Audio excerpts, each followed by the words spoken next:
Westminster Control to all patrols. Observations for a blue Ford Transit van, registered number Echo 319, Lima, Romeo, November. 2 male occupants seen acting in suspicious manner in the vicinity of the Tower area.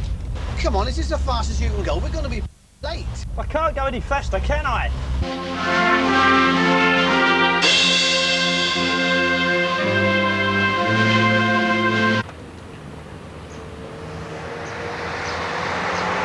Don't shout at me, I'm paying you bloody good money for this.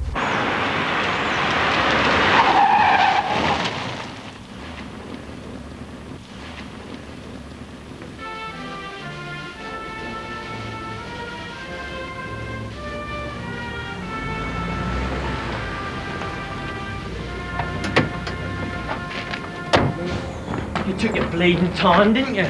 Hold on a minute.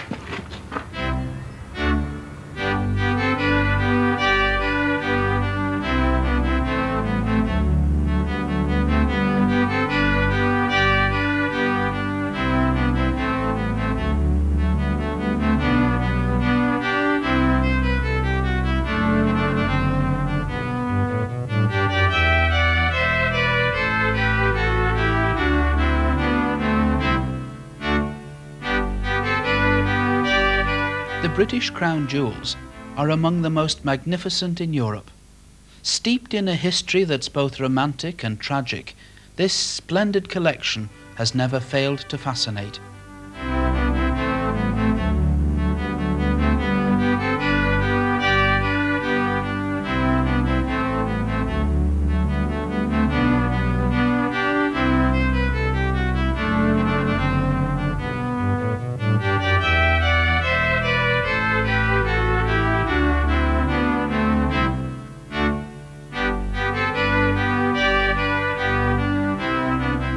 Yet for all but a few items, its history is comparatively short and dates only from the period of the Restoration.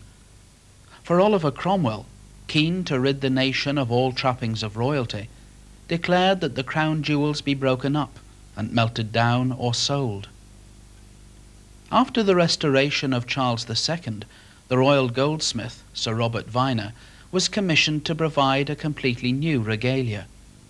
He kept to the age-old designs where possible, and was fortunate in being able to repurchase some of the original gems which had fallen into private hands. Most of the crown jewels are kept for safety in the Tower of London, where they're on display to the public in the Martin Tower. They're seen at their best, however, at the coronation of a new monarch, when their historical significance is combined with a deeply moving religious service, providing scenes of unrivaled medieval splendor. The crown used at the climax of the coronation is called the St. Edward's crown. It's the heaviest, and for this reason is quickly replaced during the ceremony by a lighter imperial state crown. Used by every monarch from Edward II to Charles I, this was one of the pieces destroyed by Cromwell and copied by Vyner at the Restoration. It's been used since at every coronation, with the exception of Victoria, who, as an 18-year-old girl, was not considered strong enough to wear it. During the reign of George V, the fake stones and gems used by Vyner were replaced by real ones. The most impressive of all the crowns are the imperial state crowns, which are remodelled for each monarch. The present crown, fashioned for the coronation of Elizabeth II in 1953, was built on the model of the crown of Queen Victoria, and is considered the most beautiful in the world. It's richly decorated with diamonds, sapphires, and emeralds.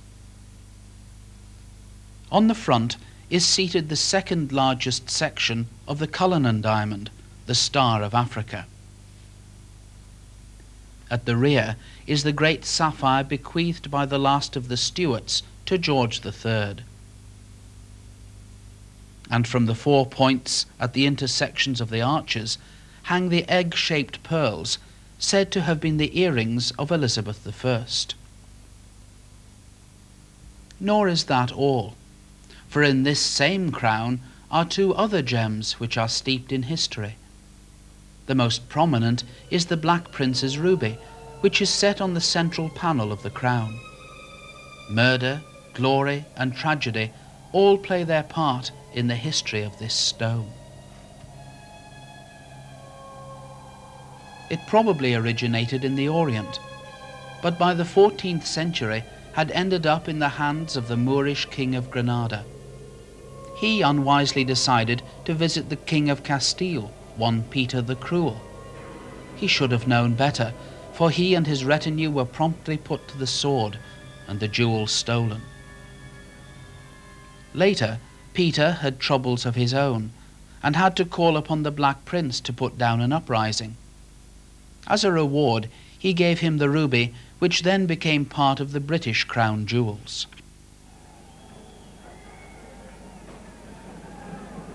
It was certainly worn by Henry V during the Battle of Agincourt, and by the ill-fated Richard III at the Battle of Bosworth Field, when he lost both his crown and his life.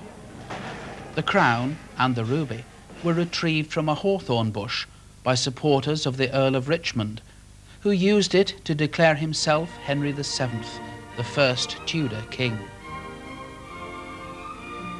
The ruby was one of the gems to be sold at the time of Cromwell's vandalism. It was bought by a jeweller who resold it to Charles II at the time of the Restoration. Set in the centre of the cross that stands on top of the imperial state crown is St. Edward's sapphire. Traditionally, this is thought to have come from the ring of Edward the Confessor. Alms for the poor. Give alms to that poor man. Sire, we have no coins. Then we must give what we have. According to legend, this was given by the saintly king to a beggar. Bless you, sire. Bless you.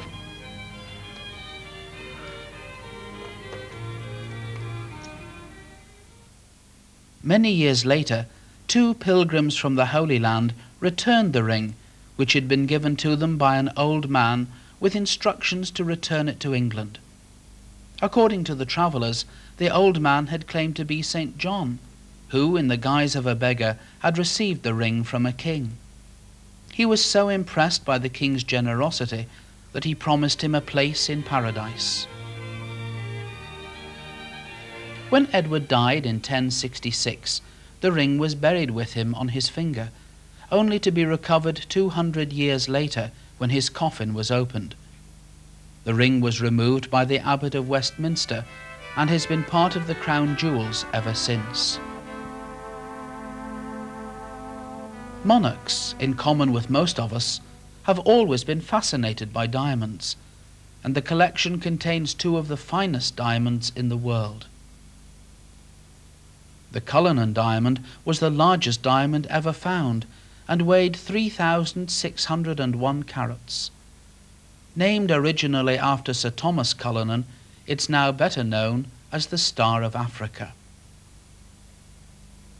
It was presented by the Transvaal government to Edward VII, who had it cut up into several smaller pieces.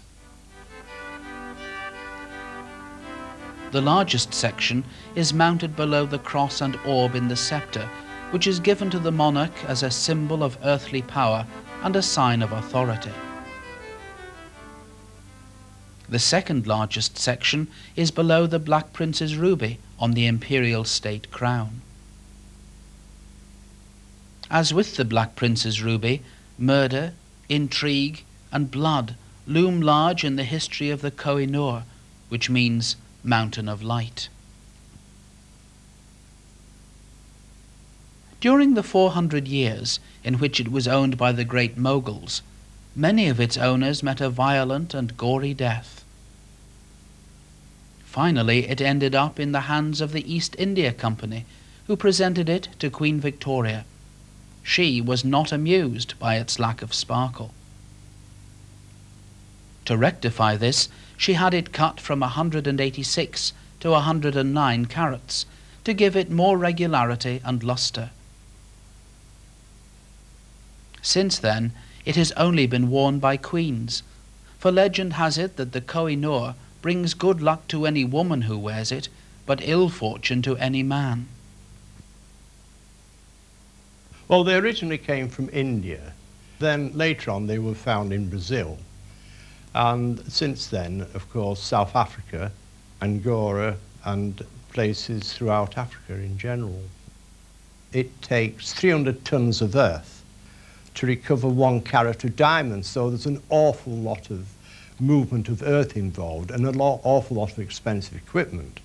So, having got the earth out of the pipes, they crush it, pass it through huge crushers, and then pass it over grease tables, which they spray with water, and diamonds stick, of course, to the grease. And then, of course, they're hand-picked off. You're on a lot of small diamonds, very, very small. To find a big diamond, say 10 carats or over, is quite rare. That's why, of course, it's one of the factors that makes them expensive. A brilliant-cut diamond has 58 facets. The largest facet, of course, on any stone is known as the table. Not all diamonds are white. There's diamonds the colour of emeralds, rubies, sapphires, all colours you can think of. White is the perfection colour, but diamonds can be any colour. Although the crowns play an important part in the coronation service, there are several other items in the regalia which are also full of symbolism. The orb is not mentioned by name in the coronation rubric until that of James II in 1685. However, many of the great seals of earlier monarchs depict the holding of the orb. Indeed, this symbol of a world dominated by Christianity was first used in the eastern part of the Roman Empire. In addition to the sceptre with cross containing the Star of Africa, St. Edward's staff with its pike of steel at the base is supposed to guide the footsteps of the sovereign. The rod with a dove is a symbol of the monarch's duty as a guide and guardian of his people. Swords, too, play an important part in the ceremony. The jewelled sword of state is considered the most beautiful and the most valuable in the world. Both sword and scabbard are encrusted with diamonds, rubies, and other valuable stones. The blade is made of Damascus steel. The personal sword of the sovereign, it's with this that homage is paid to the church. It's placed by the Archbishop of Canterbury upon the altar and redeemed by the monarch for 100 shillings. The swords of spiritual and temporal justice are carried before the monarch in procession. Perhaps the most interesting of the swords is the Cortana, the sword of mercy, whose edges have been deliberately blunted. The name of this is derived from Courtin, the sword of the 9th century Danish hero Ogier. Legend has it that as he was about to strike the son of Charlemagne, a voice from heaven commanded him to show mercy, a command which he obeyed. The oldest pieces of the crown jewels are the ampulla and the spoon used to anoint the new monarch at the most sacred part of the coronation ceremony. The ampulla is fashioned in the shape of an eagle and is used to store the sacred oil used at the anointing. It's worked in solid gold, while the spoon is of gilded silver set with pearls. Both are thought to date from Byzantine times. The most perceptive of you will by now have realized that the collection you've been watching are replicas. They're all part of a collection owned by Dan Lynch, who's better known as Stromboli. This is the Scottish crown, which is, during the coronation, is carried in front of the king or the queen. And at present it's in Edinburgh Castle for the public to see. Now, if you like, we'll move on. The Imperial Crown of India was made for the Durbar in 1911, and the Maharaja sent over 6,000... I was passing the Isles of Lipari when I was in the merchant service, and the island of the Stromboli was blowing up at the time with the flames shooting out, so the boys nicknamed me Stromboli, and it stayed with me ever since. Many years ago, I had a sideshow I was running for one of the big shops, and right opposite me were the crown jewels. Now, I felt they weren't being presented properly, and I always felt that if I could get hold of the crown jewels, I'd like to present them my way. It's taken us 7 years to put this show together. To me, it's the presentation I appreciate more than anything else. You can stand back and watch people and they say, this is fantastic. I've been to the Tower of London, I only get 5 to 10 minutes. Here I can stay as long as I like to look at the jewels, plus you explain them to us. We've had them in museums, we've had them at a few jewelers' shops, places like that. Wherever people want to see them, if it's possible, I will take them. The thing about the crown jewels is that there's a lot of history there, and it goes back right up, in fact, to the Byzantine time. And there's so many things, and people want to see them. If you go to the Tower of London, you'll meet a beefeater, you'll meet guardsmen, you'll even have a London policeman. Now you'll notice those are all in my show. The originals, when they were sold in 1649 by Oliver Cromwell, some of them of course were taken to the mint and smashed up, they were sold for £500. There's not one of my crowns that hasn't cost a lot more than that. Even there's replicas. Replicas? Replicas? Bleeding replicas?